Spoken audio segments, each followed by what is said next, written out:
अगर गठबंधन के साथ वो जाती हैं तो जाहिर बात है कि उनको कई सीटें उत्तर प्रदेश के अंदर मिल सकती है। लेकिन जिस तरह से उन्होंने हर बार ये कहा है कि भाई मैं अकेले दम पर चुनाव लड़ना चाहती हूँ, मुझे सहारे की ज़रूरत नहीं है, चाहे वो अखिलेश यादव हो, राहुल गांधी हो या फिर बीजेपी ही क्यों ना हो, मुझे इनसे कोई फ़र्क नहीं पड़ता। लेकिन अगर हम आंकड़ों को देखें तो ऐसा लगता नहीं नाज़मीन, क्योंकि लगातार बसपा की जो स्थिति है वो कमज़ोर हुई है। 2022 में तो उनके हाथ में सिर्फ आज के दिन कोई बड़ा ऐलान कर सकते हैं, क्योंकि एनडीए गठबंधन की तरफ तो वो जाएंगे नहीं। वहाँ सीट के मामले में उनको 2-4 सीटों से संतोष करना पड़ेगा, ये कतई उनको गवारा नहीं होगा।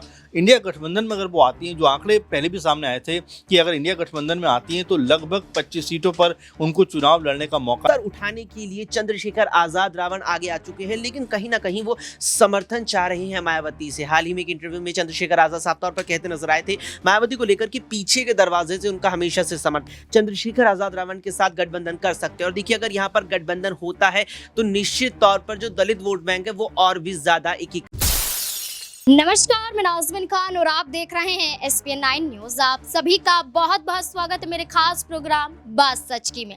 लोकसभा चुनाव जैसे जैसे नजदीक आ रहा है वैसे वैसे विपक्षी पार्टियां अपने प्रत्याशियों के जरिए यहां पर सत्ता पक्ष को चुनौतियां देने के लिए तैयार हो गई हैं।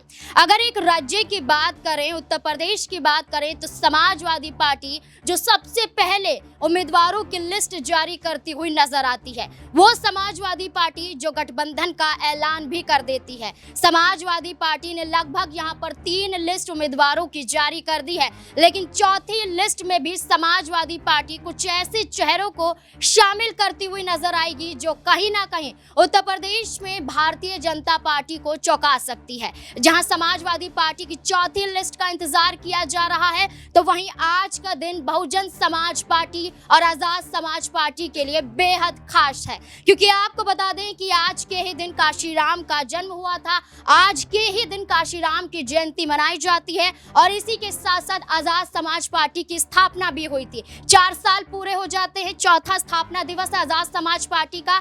ऐसे में जहां चंद्रशेखर आजाद रावण कोई बड़ा ऐलान लोकसभा चुनाव को लेकर कर सकते हैं, तो वहीं मायावती भी औपचारिक रूप से अपने उम्मीदवारों की घोषणा आज कर सकती है। और मायावती जो अपने जन्मदिन के अवसर पर यह कहती हुई नजर आती हैं कि अकेले ही चुनाव लड़ेंगी। आज के दिन तय हो जाएगा कि अकेले चुनाव लड़ेंगी या किसी गठबंधन का सहारा मायावती को आखिरकार लेना ही पड़ेगा। इससे जुड़े हुए तमाम सवाल यहाँ पर बनते हैं। न्यूज रूम में मौजूद हैं अमन सर, मेरे साथ मौजूद हैं। सर, आपका पहले बहुत बहुत स्वागत है। सर, जैसे कि बात करें, काशीराम की जयंती है, आजाद समाज पार्टी का स्थापना दिवस है आज। जैसे कि यहाँ पर यह कहा जा रहा है कि बसपा सुप्रीमो मायावती आज बहुत बड़ा ऐलान कर सकती है। एक तो उम्मीदवारों की लिस्ट जारी की जाएगी औपचारिक रूप से यहाँ पर, और दूसरी तरफ चंद्रशेखर आजाद भी बड़ा ऐलान कर सकते हैं कि किसी पार्टी के साथ जाएंगे, अकेले चुनाव लड़ने की बात करेंगे। नगीना सीट की बात करते हुए नजर आते हैं, क्या वो सीट उन्हें मिलती हुई नजर आएगी? क्या लगता है कि आज के दिन दोनों पार्टियां क्या कुछ निर्णय ले सकती हैं? देखिए, बिल्कुल जाहिर बात है कि आज कांशीराम की जयंती है तो एक बड़ा मौका है दोनों ही पार्टियों के लिए। मायावती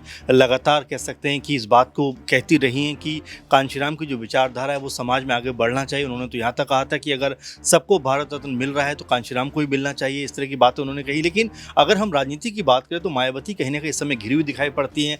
उत्तर प्रदेश में लगातार जिस तरह से उनका रसूख रहा है, वर्चस्व रहा है, 2007 में अकेले दम पर सरकार भी बनाती हैं, लेकिन 2012 के बाद से जिस तरह से उनकी जो लोकप्रियता है वो जो कम हुई है, उसके बाद से उनको संवरने का मौका अभी तक नहीं मिला है। ऐसे में अगर गठबंधन के साथ वो जाती हैं तो जाहिर बात है कि उनको कई सीटें उत्तर प्रदेश के अंदर मिल सकती है। लेकिन जिस तरह से उन्होंने हर बार ये कहा है कि भाई मैं अकेले दम पर चुनाव लड़ना चाहती हूँ, मुझे सहारे की ज़रूरत नहीं है, चाहे वो अखिलेश यादव हो, राहुल गांधी हो या फिर बीजेपी ही क्यों ना हो, मुझे इनसे कोई फ़र्क नहीं पड़ता। लेकिन अगर हम आंकड़ों को देखें तो ऐसा लगता नहीं नाज़मीन, क्योंकि लगातार बसपा की जो स्थिति है वो कमज़ोर हुई है। 2022 में तो उनके हाथ में सिर्फ एक सीट आती है, जो ये बताती है कि जो एक बड़ी पार्टी बनकर उभरी, अपने दम पर सरकार बनाई, आखिर ऐसा क्या हो गया 10 साल के अंदर कि उनको महज एक सीट आती है। यही बात आज़ाद ने भी कही कि जिस तरह से उन्होंने अपनी लोकप्रियता खोई है उसका सबसे बड़ा कारण यही है कि दलित समुदाय के अंदर एक जो समय उनका सबसे बड़ा रसूख होता था वो ख़त्म हुआ है, क्योंकि किसी भी बड़े मौके पर वो नहीं पहुँचती। चाहे हापुड़ की बात करिए, कितना दर्दनाक मामला वहाँ पर भी हुआ। हाल ही में रामपुर में आपने देखा कि आज़ाद तमाम बंदिशों के बावजूद भी वहाँ पर पहुँच जाते, लेकिन मायावती सिर्फ ट्वीट के जरिए अपनी संवेदनाएं व्यक्त करती हैं। तो यही कारण है कि मायावती लगातार कमज़ोर हुई है। वहीं आज़ाद की बात करें तो आज़ाद सिर्फ ट्विटर तक सीमित नहीं है, बल्कि वो मौके पर पहुंचते हैं और परिवारों से मिलते हैं और तमाम बड़ी मांगें रखते हुए नजर आते हैं। तो ऐसे में आप ये मान सकती हैं कि आज़ाद एक विकल्प के तौर पर उभरे हैं। यही वजह है कि मायावती अब उत्तर प्रदेश की जो राजनीति है वहाँ पर कहीं ना कहीं हाशिए पर आ गई हैं और यही वजह तेलंगाना में अपना भविष्य तलाशती हैं, बीआरएस के साथ में गठबंधन करती हैं और एक तरीके जहाँ पर ज़मीन उनकी मजबूत है उसको छोड़कर दूसरी जगह पर जाने का प्रयास करती हैं, जिससे समझा जा सकता है कि वो कहीं ना कहीं उलझन में है। लेकिन आज चूँकि 15 मार्च है और आज बड़ा दिन हो जाता है अपने आप में उनके लिए कि कांचीराम की जयंती भी है। कांचीराम वही शख्सियत है जिन्होंने इस पार्टी को इस्टेब्लिश किया था। तो यहाँ पर क्या मायावती आज के दिन कोई बड़ा ऐलान कर सकते हैं, क्योंकि एनडीए गठबंधन की तरफ तो वो जाएंगे नहीं, वहाँ सीट के मामले में उनको 2-4 सीटों से संतोष करना पड़ेगा, ये कतई उनको गवारा नहीं होगा। इंडिया गठबंधन में अगर वो आती हैं, जो आंकड़े पहले भी सामने आए थे कि अगर इंडिया गठबंधन में आती हैं तो लगभग 25 सीटों पर उनको चुनाव लड़ने का मौका मिलेगा। और देखिए 2019 में भी जिस तरह सपा बसपा का गठबंधन बना वहाँ पर सबसे अधिक फायदा बसपा को ही हुआ, क्योंकि 10 सीटें उनके हाथ में आई। तो कई ऐसी वजह हैं जिससे ऐसा लगता है कि बसपा जो है इंडिया गठबंधन की तरफ अपना रुख कर सकती है। क्योंकि आज एक प्रेस कॉन्फ्रेंस भी है, तो हो सकता है कि उसके जरिए मायावती आने वाले अपने जो राजनीति कह सकते हैं रणनीति है उसको उजागर करती हुई नजर आ जाए। सर एक और सवाल ये रहेगा कि बीएसपी के कई ऐसे सांसद हैं जो बीएसपी का साथ छोड़कर चले गए। मायावती कहती हैं अकेले चुनाव लड़ जाएंगी, लेकिन वो सांसद ही भरोसा नहीं कर पा रहे हैं। अब आप देखिए अमरोहा से जो सांसद थे दानिश अली कांग्रेस पार्टी की तरफ अपना रुख करते हैं। यहाँ पर 14 मार्च को सोनिया गांधी से मुलाकात करते हुए नजर आते हैं और ये कहा जा रहा है कि कांग्रेस पार्टी की तरफ से अमरोहा सीट दे दी जाएगी उन्हें। तो अब देखिए कि यहाँ पर बीएसपी मजबूत हो रही है कि कमजोर यहाँ पर नजर आ रही है और दानिश अली से कोई फर्क पड़ता हुआ नजर आएगा? देखिए बिल्कुल सही बात आपने कहा, क्योंकि जो आपके बड़े नेता होते हैं अगर वो कॉन्फिडेंट में नहीं है, वो कहीं ना कहीं आत्मविश्वास में नहीं है और लगातार पार्टी छोड़कर दूसरे खेमों की तरफ जा रहे हैं, तो इसका मतलब ये है कहीं ना कहीं आपके मैनेजमेंट में प्रॉब्लम है।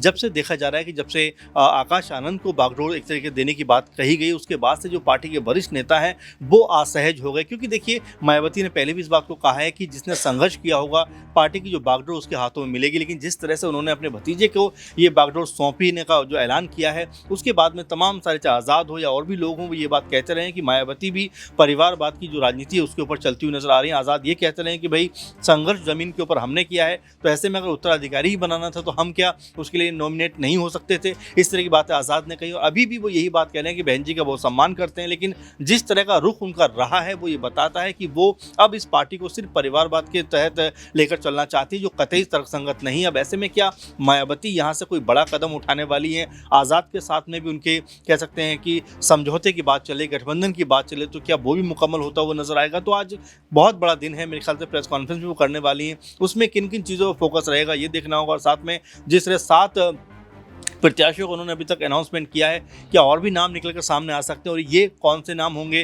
क्या कोई बड़ा चेहरा भी उनके साथ आज आने को राजी होगा? क्योंकि कह सकते हैं कि मायावती उत्तर प्रदेश की जो राजनीति है उसकी रग रग से वाकिफ है। हो सकता है कोई बड़ा कदम और बड़ा फैसला आज भी उठाती हुई नजर आए। जी बिल्कुल, क्योंकि यहाँ पर 15 मार्च की बात करें, आज दोनों ही पार्टियों के लिए अहम दिन है, जहाँ चंद्रशेखर आजाद भी ट्वीट करते हुए नजर आए काशीराम के संदर्भ में, तो वहीं मायावती भी यहाँ पर ट्वीट करती हुई नजर आई। तो क्या आज के दिन क्या ये ऐलान तो नहीं हो सकता कि चंद्रशेखर आजाद और मायावती एक साथ आ जाएं, उत्तर प्रदेश में चुनाव एक साथ लड़ते हुए नजर आए? क्योंकि नगीना सीट की बात करें तो बीएसपी भी यहां से चुनाव लड़ चुकी है, यहां पर कई पार्टियों ने अपनी किस्मत आजमाई है। अब चंद्रशेखर आजाद रावण कोशिश कर रहे हैं कि ये सीट उन्हें मिल जाए। अक्षय मेरे साथ मौजूद है, जानने की कोशिश करेंगे कि क्या मायावती का साथ चंद्रशेखर आजाद को मिलेगा, क्या आज मायावती ये ऐलान कर सकती हैं? अक्षय क्या कुछ लगता है कि यहाँ पर मायावती की बात करें, चंद्रशेखर आजाद की बात करें, एक विचारधारा, एक पार्टी का लक्ष्य, दलितों का उत्थान करना, उनके बारे में सोचना,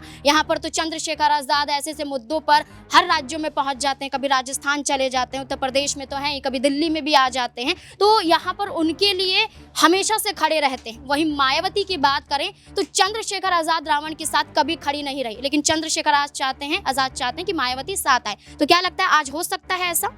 देखिए संभावना तो कुछ हद तक है और संभावना का कारण है बीआरएस, जो मुझे लगता है, क्योंकि जिस तरीके से 2 महीने ठीक पहले आप चलेंगे, 15 तारीख का भी यहाँ जहन आता है, 15 ही आज है, 15 जनवरी का मौका था, मायावती का जन्मदिन था। उस दिन प्रेस कॉन्फ्रेंस करके मायावती ने साफ किया था कि किसी भी गठबंधन के साथ नहीं जा रही है, ना ही एनडीए गठबंधन की ओर है, ना ही इंडिया गठबंधन की ओर है, अकेले चुनाव लड़ेंगे। एकला चलो की राजनीति को लेकर यहाँ बात कही मायावती की तरफ से और एकला चलो के रास्ते पर वे निकल पड़ी थी। अब जब एकला चलो की इन्होंने बात कही तो इस एकला चलो में वही बात आती है कि बीआरएस कहां से आ गई। भारत राष्ट्र समिति तेलंगाना का 2 बार यहां पर नेतृत्व कर चुके सत्ताधारी दल, 10 साल तक तेलंगाना में रही, 13 में राज्य गठन हुआ, 23 तक सत्ता में रही बीआरएस, उसके साथ यानी कि मजबूत, हालांकि फिलहाल विपक्ष में बीआरएस बैठी है तेलंगाना में, लेकिन उसका अच्छा खासा मजबूत जनाधार तेलंगाना में, और उसके साथ मायावती चुनाव लड़ती है तो कुछ हद तक अपना सियासी वर्चस्व उठाने में कामयाब रहेगी तेलंगाना में। लेकिन उत्तर प्रदेश की बात आती है जहां पर मायावती का बहुजन समाज पार्टी का लगातार वर्चस्व गिरा है, लगातार सियासी जनाधार गिरा है, और अब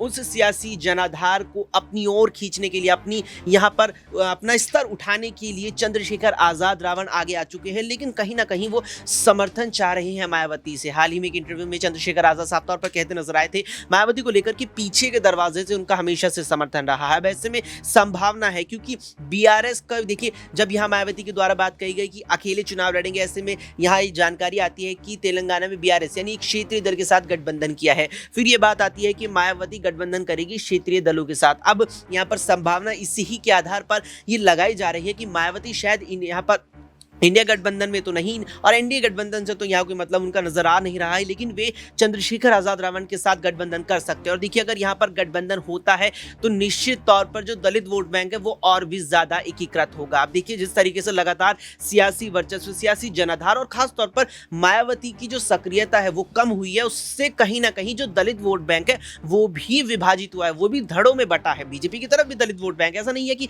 बीजेपी बिल्कुल दलित वोट बैंक से अछूती है या फिर इंडिया गठबंधन समाजवादी पार्टी या अन्य दल को वो वोट नहीं मिलता। लेकिन अगर चंद्रशेखर आजाद साथ आ जाते हैं, जिसकी संभावना आज काफी मानी जा रही है कि मायावती ऐलान कर देगी कि चंद्रशेखर आजाद के साथ, आसपा के साथ चुनाव लड़ेंगे, तो इससे जो दलित वोट बैंक है वो काफी हद तक एकीकृत होगा। और यहाँ देखिए, बिल्कुल यहाँ पर उत्तर प्रदेश की बात करें तो उत्तर प्रदेश में कई पार्टियां हैं, कई चेहरे हैं, और एक दूसरे के सहारे की जरूरत कहीं ना कहीं इन पार्टियों को पड़ती हुई जरूर नजर आ रही है। तभी तो समाजवादी पार्टी और कांग्रेस पार्टी का गठबंधन हो जाता है, सीट शेयरिंग हो जाती है। 63 सीट की बात करें समाजवादी पार्टी, 17 सीट की बात करें तो कांग्रेस पार्टी। लेकिन क्या जो 15 मार्च आज एक अहम दिन माना जा रहा है बहुजन समाज पार्टी के लिए, आजाद समाज पार्टी के लिए, क्या ये दोनों ही दल कोई बड़ा ऐलान करते हुए नजर आ सकते हैं? क्या एक दूसरे के लिए या अपने फायदे के लिए किसी और दल के साथ जुड़ सकते हैं? इस मुद्दे को लेकर आपकी क्या राय है? कमेंट सेक्शन में जरूर बताएं। देखते रहें SPN9 न्यूज़। धन्यवाद।